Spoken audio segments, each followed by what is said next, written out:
Salam vatandaşlar. Men yeni bir efirden yürüyte Ukrayna'daki Türkmen talipleri için. Yine şol Kiev Viber gruppada sonra verilýän. Yine şolanyň vatan dönükleri barmaň sertap bolan gaýdyn beýlen. Biz vatan dönügi bolup näme etdik vatan dönügi?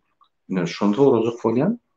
Düşündirip berseňiz, şol efir gidip durka soraň bolsa aýdyň men size jogap bereýin.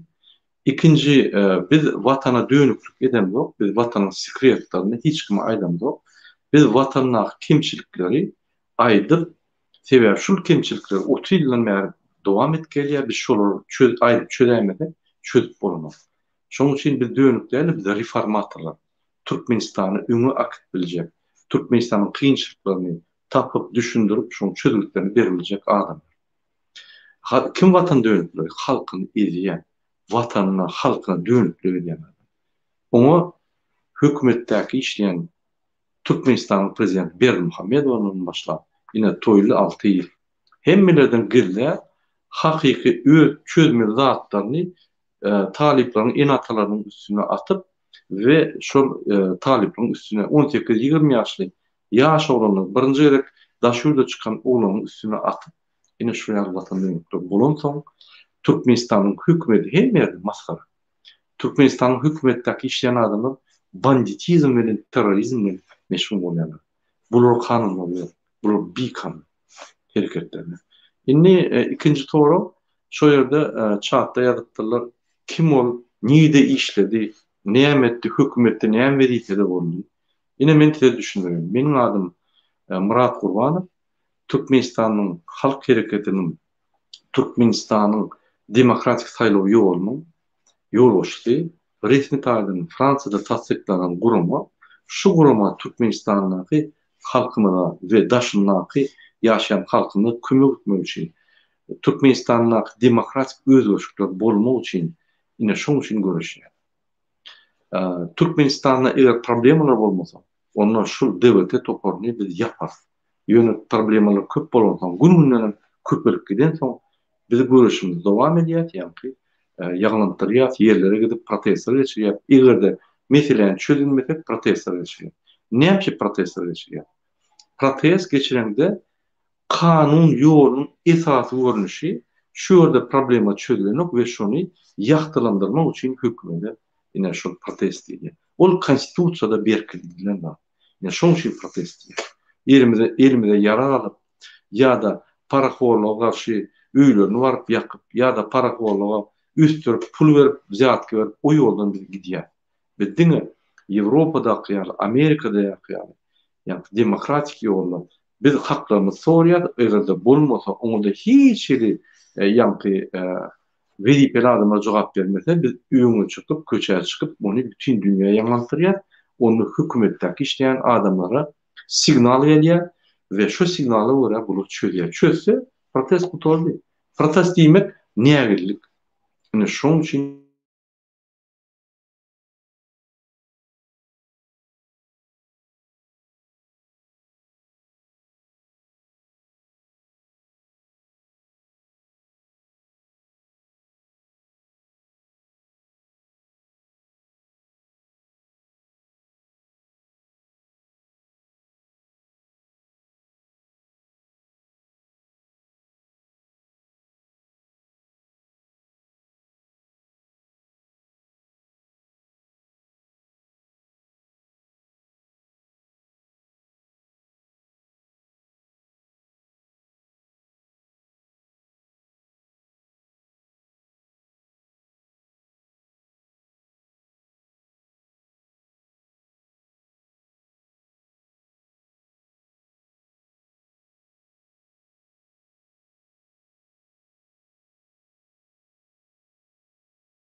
Hormatly vatandaşlar, bağışlan, internetimde problema var.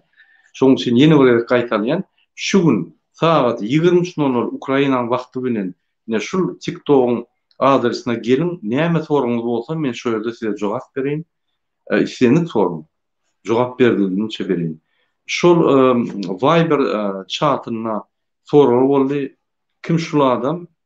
Näme işleýär, hökümetde näde işledi, näme wezipesi diýip aýtdylar. Men Türkmenistanyň halk hereketiniň ýolbaşçysy, Türkmenistanyň demokratiýa saýlawy ýoly diýen bir halk hereket we ýa-gysaça Türkmenistan Demokratik Watan Türkmenistan DVT gysaça şoň ýa-ni hereketiniň ýolbaşçysy.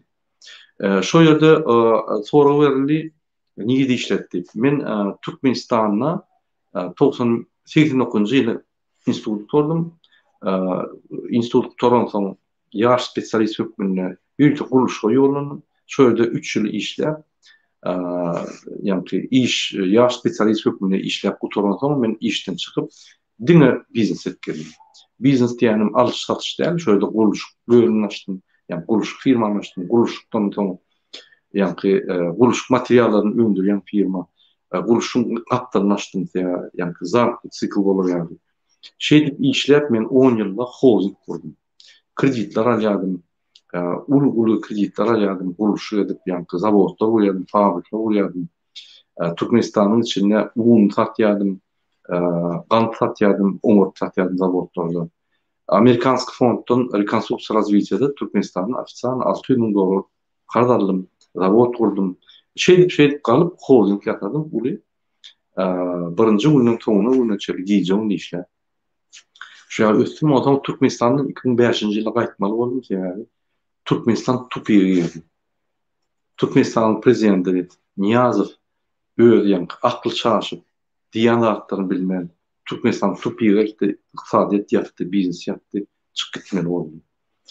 Çykyp gidip ine Fransada muallim bolup işläp, ýoşadan okuwlaryny utaryp, 3-nji üniversiteden utaryp, birinji saat Türkmen Politeknik Institutynyň architektur guruluş bölümini utardym. İkinji bir näçe ýyldan Gollandiýanyň MBA'ni utardym, Magister Business Administration. Onu utardym. Üçüncü ine Fransada üniversitede utardym. Fransa muallim bolýardy. Ine şondan soň biznesle geçip, şöyle firma açıp, ýoş-ýoşdan galyp ine Fransada biznesmen boldum. Fransada işläp ýörüm. Politika bir ýyldan beri goşuldum. Onuň mejbur hökmünde şu Türkmenistanyň agyr ýagdaýyna kömek etmek üçin goşuldum we işläp gelýär. Ine men gysaça plan şeýle. Maşgaranma, Türkmen aýalynma, çağırjyklarynma hemmeti okap ýör, hemmeti okap ýör. Tüwelme inženýerma, adwokatma üçin hemmeti okap ýör. Olar okuýa menden kömek gerek bolar. Hökümet kömek berýär. Hökümet aylyk berýär bolar, hökümet stipendiýa berýär, kompýuterni berýär. Hemme hökümet. Şu ýaly okular, ine şu ýaly döwlet kurjak bolýar bilen Türkmenistanyň. Ýewropa ykdysady sistemada, politik sistema, sosial sistemalarynyň esas zatlaryny alyp Türkmenistany gaty risk etmek derýär. Şu Orta Aziýada köne Sowet döwletiniň arasynda iň ösün döwletiniň biri etjek bolýar.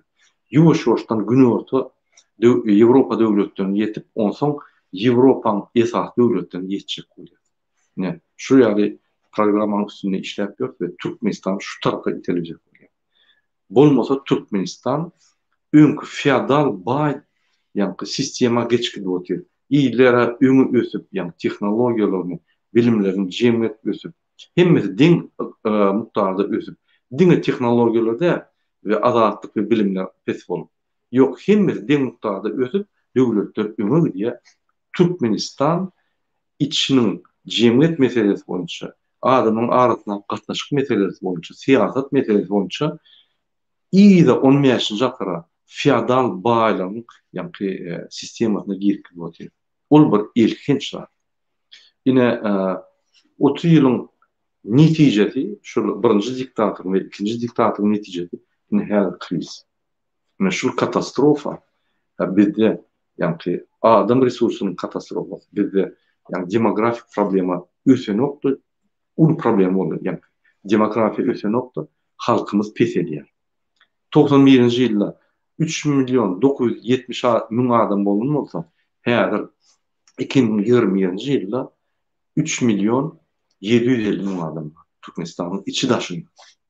Mysal üçin şu periodda 30 ýylda Özbegistanyň goňşy döwletiň halky, goňşy krizde gezip ýören halk, koronawirusyň içinde gezip ýören halk 20 milyondan 36 milyona galdy, 65% üstü halky, ykdysadyety, WWP'si ýa-ni üstü Türkmenistan bolsa üstün.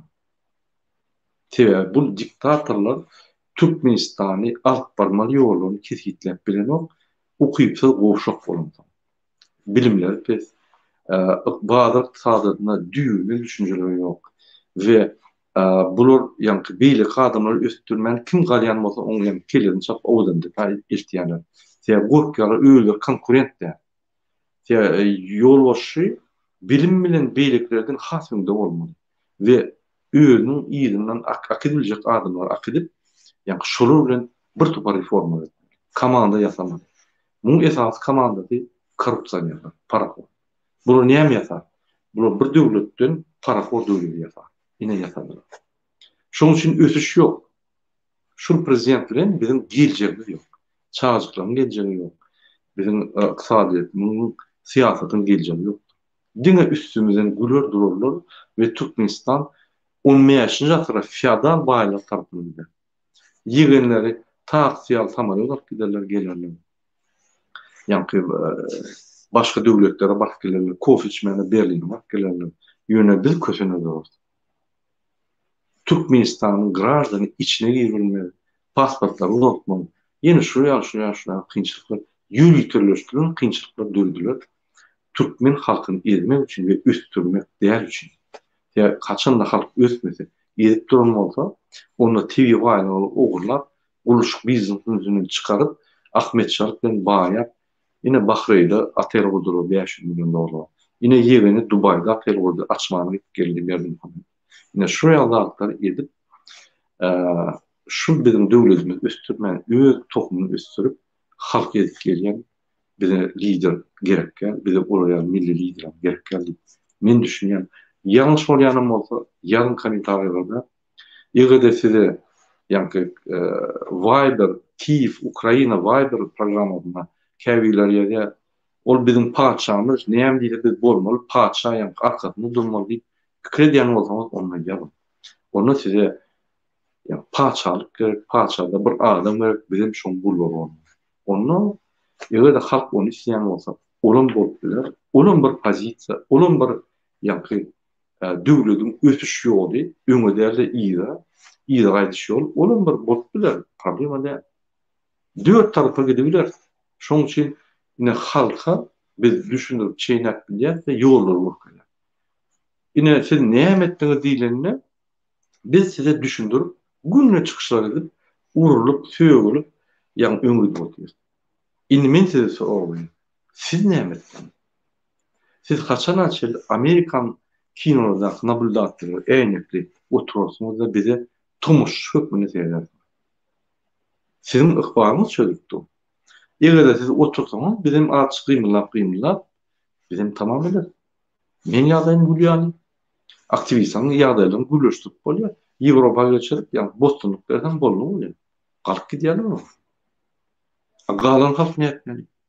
Türkmenistanyň içindäki edip gelýänler näme etmeli? Ine şu zatda pikirdim.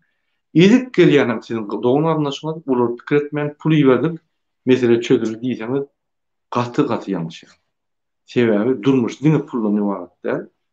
Çağlaryň arasyndan gatnaşyp, terbiçilik, ýa-ni ahtyny bakmak, ahtyny görmek, maşgara bilip bolup bir proýekt etmek, bir ýere voyaja etmek, ýa bilece sport etmek, ýa bilece mihmançylyk etmek, toýlara, sadakalara, o zatlaryň bazyra. Ya Türkmençilik futbol bilmeýär. Biz bir baý tapyp, özümiz ýokça baý tapyp, ýygyny ılgamany. Haçandan Türkmenistanyň talyby ýa bir adam öz haklaryny alýan bolsa, olum hökümete garşy gidilýär diýip düşünýän bolsa, onda bizim problem, kelemde bir problema bar. Onda konstitusiýadaky hemme zatlar hökümete garşy bolmaly ýa-ni. Şunu ine Kiev'daki talipler kellemede aylanşın.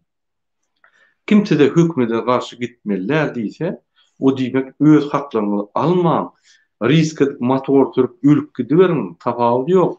Ýene de bizim padşamyz bir günden bir gün çekip oturan girayynany gyra aýryp, "Wah, mene haram edip doýdum. Inni bar halkyma hyzmat edeýin. Hyzmatam edbilem o. Gitara çalyp aýlanyp ýörün. Şulara ýa-ni saýlawlara geçirdeýin. Şurada saýlap beren saýlandym" diýip şoňa şan bolsaň gatýalýar. Berdimuhamedov hökümeti we öz alyp barýan siýasaty ýöne goýmak. Biz halk bilen galyp, onu aýryp saýlawlara geçirdik. Yani meni gelip ya beýle gelip de şu halkdan hakyky adam saýlap, şondan talap edip, şulardan ümit edip, onun bizim haklarymyz berja edip we bizim hem ýerde o gujukda o bodak akşyndan başlap, o Sowetden başlap hemmeler saýlanmaz. Onu sizem saýlanmasyň. Bizim saýlanmasyň hemme gowsundan gows öňe çykyp Türkmenistan'a. Ine o Türkmenistan köp dünýäde bizim ata-babalarymyz bizim arzu etgen ýa-da şu ýolda. Häzirki ýol meniň pikirimçe näde dogry? Men ýalňyş ýanam bolsam aýdym. Şu 23:00 Ukraina we Istanbul wagty bilen ine şu TikTokda men sizin soragyňyza jogap beren. Niýe bolsam onu ýazyp bilerdim, aýdyp bilerdim. Men bilen efir edip bilerdim. Ine şu meseleler boýunça ýa başga meseleler boýunça ine düşünşerdim. Yeni buraya kelmeňleri taňaýapdym, bize izalýanymda, bize kritika, kommentariýa ýanymda, bize maslahat berýänimde, tekliplerinde köp taňaýapdym. Sag bolun, hormatly vatandaşlar.